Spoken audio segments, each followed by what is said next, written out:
आमे ए विधानसभा रे गृह विभाग रे दायित्व रे थिबा मान्यवर मुख्यमंत्री को गोटे प्रश्न पचारि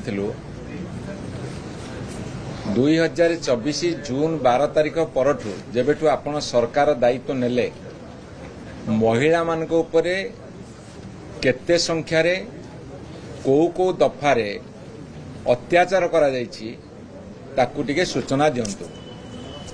गोटे सूचना आसीछि आपण से सूचना देखिले सारा भारत वर्ष रे ओडिशार मुंड तळुक हेजिबो। आपण देखिबे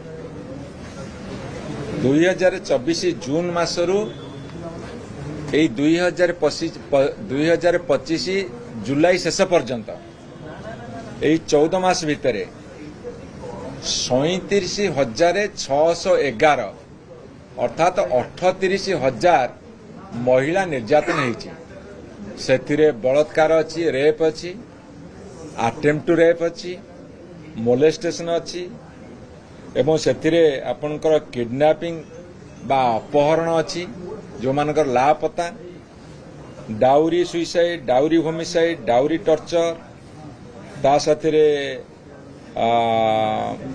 एमती सबू हिसाब करके देखागला 37,000 अच्छी एवं रेप संख्या हूँ जोड़ा बलात्कार संख्या सेटा हूँ 3,000 माने 2,933।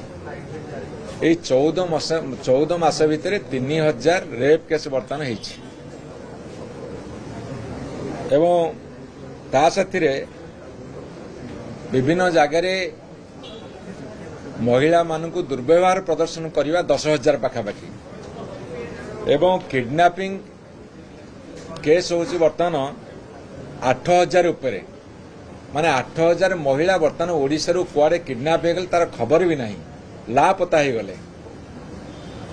एवं डाउरी टर्चर और नॉन डाउरी टर्चर रे सी बर्तमान 12,000 पाखापाखि। आपण देखंतु गोटे सरकार 14 मास भितर गोटे अलोड़ा एवं जो रेकर्ड सृष्टि कले सेटा ओडिशार मुंड तळुकु करदेला।